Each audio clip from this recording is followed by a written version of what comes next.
Yo, JD here. And as you can see, we are back on F123. And we are back finally with some online lobbies. If you'd like to join this, make sure you click that join button next to my YouTube channel. You'll then be able to access my Discord, and then you'll be getting a priority invite into these lobbies. Also, you'll be getting a discount on one-to-one coaching, which I've just opened up many new slots for 2024. If you go ahead to my website now. But yeah, in this race here, as you can see, this guy just done a massive jump start. You'll be seeing two races here today, and I think this is probably the closest finishes I've ever had in an open lobby, and pretty much had a titanic battle with this Luca up ahead. I can't pronounce the last name, if that is his surname, but this guy is incredibly fast. We were doing one-shot qualifying followed by a 5-lap races, and he got into the 27s in a one-shot qualifying around Bahrain, which, you know, anything about one-shot qualifying, it's probably the least amount of grip offered in a qualifying session compared to the short qualifying and the full qualifying. I think you can normally find a good 3 to 4 attempts or more when doing like a short qualifying versus a one-shot. So yeah, he was incredibly fast.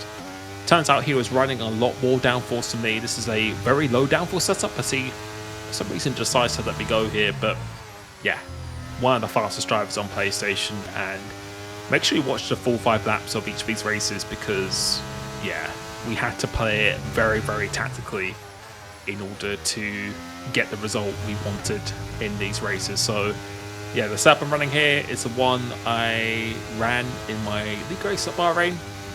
Earlier in the game, it's very, very fast in a straight line, incredibly stable, which I think is going to benefit you a lot more in a 50% race compared to a 5-lapper where it's a bit more of a sprint. Over a 50% race, you will be saving a lot more of the battery, which is incredibly important on this game. But yeah, all I'm going to be doing for these first few laps is really just trying to manage the battery as much as possible. So just avoiding overusing the battery, which was one of the main tips I said in a video recently, is your ERS management. And I think that is the biggest thing a lot of people don't really do, especially even really fast drivers, even some esport drivers. They tend to really overuse the battery more than what's actually required. So got a nice little gap to P3 and below, so we're just going to try and extend this gap as much as we can. You can see changing that brake bias for this double left-hander turn 10, and then we're going to be switching it down for the rest of the lap, or maybe actually just decide to keep it in this brake bias. I normally tend to go up 1 click for the brake bias between the qualifying and a race.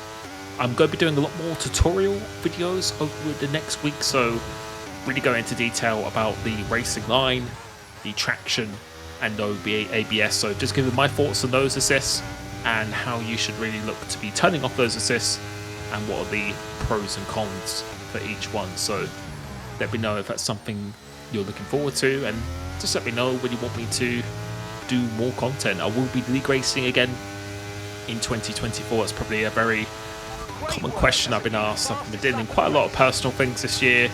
I'm just having a little bit of a break from racing as it stands right now, but I think early 2024 I will be getting back into streaming all these online lobbies, and I will be streaming all of my league races as well. But yeah, just getting back into the swing of things in multiplayer. It's been quite some time, so definitely not quite where I want to be in terms of the level consistency there, but I think the raw pace, we still have another about 10 or so percent to go in terms of the raw pace. You can see in this race so far, just haven't used the battery at all. We're actually going to get a nice little benefit of the DRS from this ghost car here, which is something I wish maybe wasn't the case. If someone disconnects from lobby, then maybe you should get the DRS from a ghost car, but we will certainly take it in this case. And you can see there's a pretty healthy gap to P3, and on this game the DRS is incredibly powerful, so quite a lot of the time you probably don't want to be the car in the lead going into that last lap, but ERS is also very powerful. So if you had a lot of battery, then maybe it might be worth being in the lead, but if you don't have too much, then Yeah, you really got to kind of gauge what your opponents have. So you can see we're using a bit of the ERS here, so I know he's running a much higher downforce setup, so I want to try and really try and force him to use his battery as much as possible, because I know with my wings that I'll be in a much more superior position battery wise. So in this lap I'm just using a bit of that ERS just so he has to use some to be as close as possible. And if I'm over half a second going to that last corner on the exit of the last turn until last lap, then I will probably be trying to stay ahead, get that track position for the lap. But you can see for his midfield section with those high wings, I think he was running 40-37, so a bit more of the time trial wing setup. I think I'm running something like 32-27, so yeah, well, not 32-27, 32-27, so I'm running quite a bit lower on the downforce. And you can see even the DRS here, he isn't really managing to gain that much time. So going through this section, I know I don't need to be on 100% of the battery to use the full range of the deployment on the last lap. So these are the kind of things I'm always thinking about as I'm driving. So going through here now, are we going to be using the battery? So you can see how close he actually is. So I don't mind really letting him get past me at this stage. You can see it did a little lift of the throttle. So a bit of a tease there.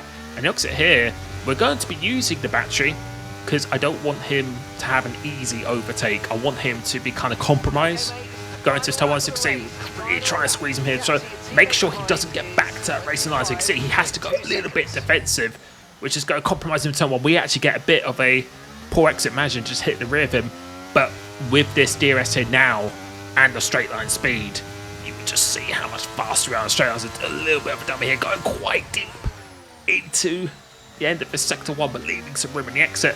But again, because of that superior straight line speed, you can see we managed to get back on that racing line. And for the rest of this lap, the only real opportunities are going into something like this corner. So he tries to go around the outside, doesn't get the move done, but we have some very good traction and don't even need to use the battery here. So coming off this corner, he has the DRS in the exit, but it's very difficult as he tries to go down the inside of the turn 1 here. But again, with the straight line speed we have, even though he has the DRS, he's not going to be able to get this move done. So he tries to go around the outside. We have to leave him just a tiny amount of room. So I think we barely just left him enough room there. And the only opportunity is really go into here. So we have to go defensive into this penultimate corner of the exit. This one, we both probably don't have much battery at this stage. I know he's probably running on fumes as well. But again, because there's no DRS, the straight line speed, we're going to let him have this inside, brake super late, go around the outside, leaves me just a tiny amount of room. But with that lower downforce, you can see he tries to squeeze me, but the straight line speed we have, just about winning this race by 0.040 of a second. So 0.04 of a second we managed to win that race by, and that was purely because we had just more straight line speed coming off the exit last corner. So again, went into Jeddah, he managed to out-qualify me by half a second. So again, running a very high downforce setup compared to what I'm doing. And this is a setup that I do have in my Discord. So if you do click that join button, join the Discord, become a YouTube member, you will be getting access to all of my league racing setups. We can see getting a bit of a sloppy start. So really crucial that we try and stay in the second place, because if he manages to get out of the DRS zone, we're going to have to use so much of the battery to try and get over it, and you can already see 1.1 seconds. So again, we are running very low wings here. If you watch my league race that I did in FRL, I managed to win the league race around here purely because I was able to save so much more of the battery. And because you're going flat out for the majority of this lap, now, like I said, in a 5-lapper, it's not so beneficial because the race is so short.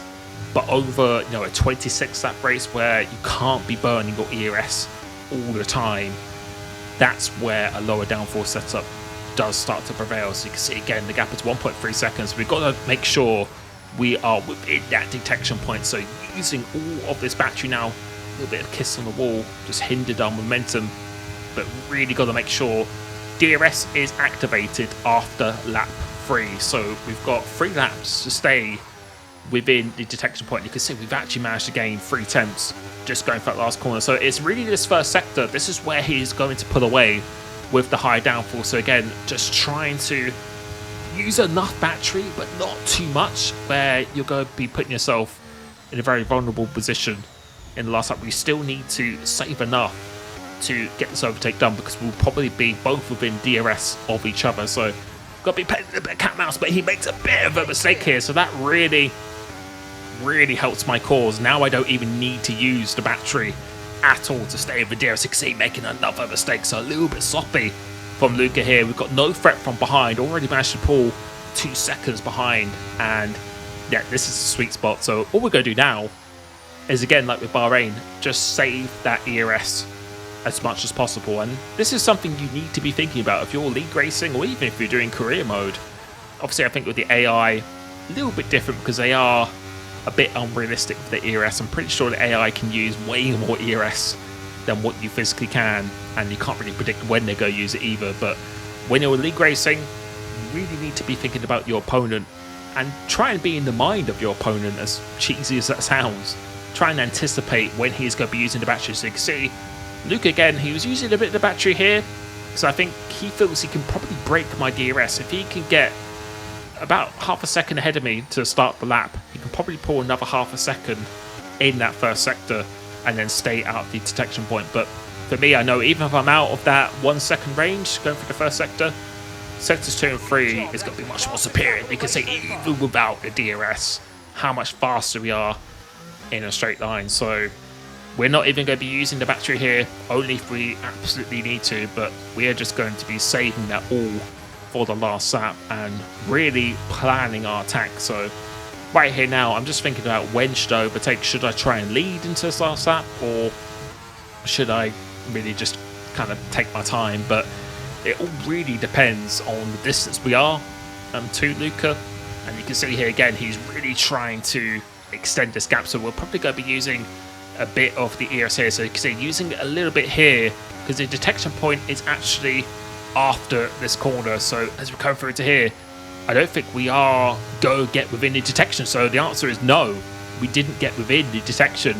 And you can see though, use a bit of the battery, but the straight line speed again, now we are going to get into detection, because there's actually 3 DRS zones right here. So that was the detection point, and there's going to be another one coming the exit of last corner. So yeah, although he pushed there, if you just look at the delta on the top left, you can just see how quickly we managed to close in. And I know that he has used quite a lot of ERS to do that, so I know he is pretty much very close to 10% like I am here. So we're just not going to touch the battery until this last lap now, really conserve ourselves. And I'm not sure if his red light was flashing there, but I think it's going to be very close to doing so.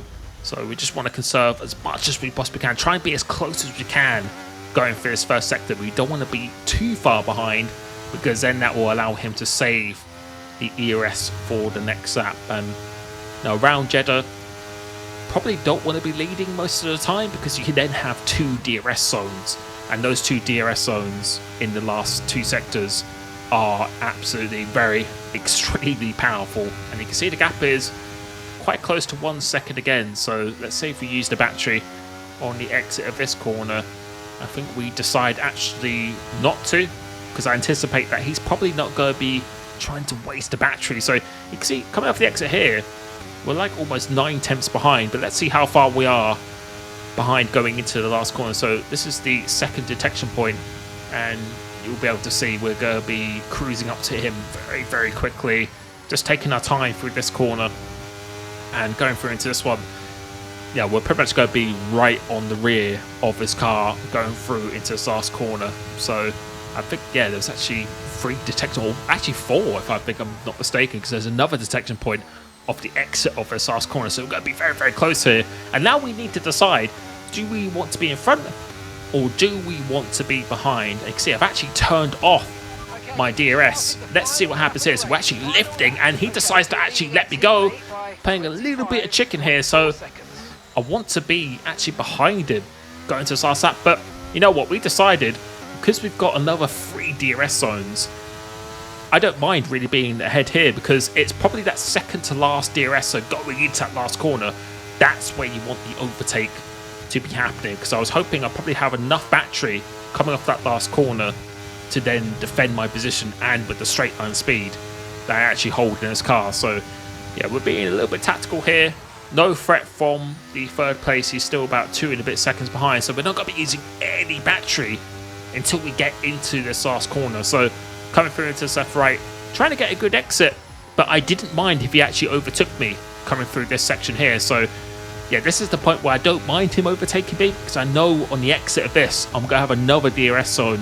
But it looks like he is not wanting to do that at this stage. So pretty much similar to what we did at Bahrain, so really trying to get a good exit. But now we're going to be using the battery. So we want him to overtake me, but not easily. So not using all of the battery, not trying to expend actually all of it. So the detection point is right about here now. So compromise his line. You can see his red light is flashing, but with that straight line speed, like at Bahrain, last corner again, I'm going to be much faster straight line due to the wins. I kind of got some wins to go B. We're going to take the win once again, but this time 0.018, if I can see. So that was even less than we did at Bahrain. And yeah, we managed to time that to absolute perfection.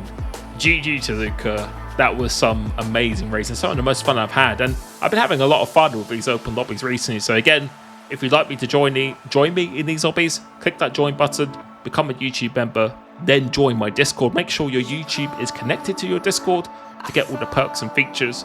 You will be getting a priority invite into these lobbies. If you'd like a one-to-one session with me, for January 2024 onwards, make sure you head over to www.coachlimitless.com. Got many options on there. Thank you so much for the support, and I'll catch you soon. Peace.